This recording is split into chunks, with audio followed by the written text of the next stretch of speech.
बिस्मिल्लाहिर्रहमानिर्रहीम। अस्सलामु अलैकुम वरहमतुल्लाहि वबरकातुहू।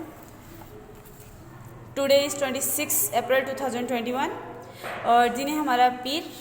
आज का हमारा जो है वो हम करेंगे सबक के सवाल जवाब। सवाल है सबक के मुताबिक सवालों के जवाब दें। पहला सवाल है फलों में खुशबू और रंगत कैसे आती है। फलों में खुशबू और रंगत सूरत की वजह से आती है। नेक्स्ट है क्वेश्चन नंबर 2, सूरज की हमारी ज़िंदगी में क्या अहमियत है।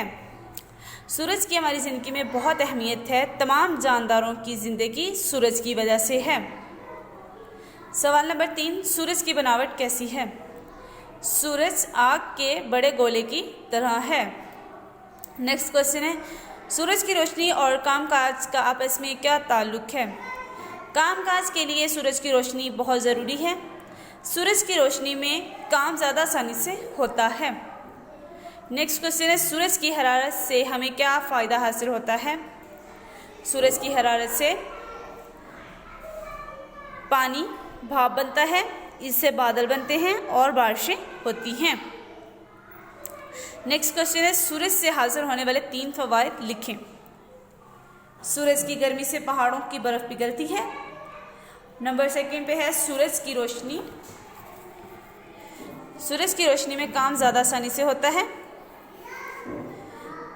नंबर 3 पे है सूरज से जानदारों की ज़िंदगी आसान और ख़ूबसूरत है।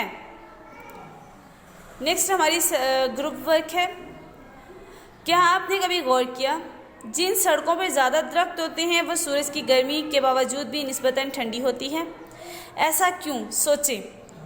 बेटा जहाँ पर दरख्त ज़्यादा होंगे वहाँ पर दरख्त का साया होगा, इसलिए वो जो सड़क होगी वो ठंडी होगी, ज़्यादा गर्म नहीं होगी। जवाब देखते हैं हम। दरख्तों के पत्ते घने होते हैं, वो ज़मीन पर साया करते हैं और इसीलिए दरख्त की छाँव की वजह से सड़कें ठंडी होती हैं। दरख्त के पत्ते सूरज की हरारत को ज़मीन पर नहीं पड़ने देते।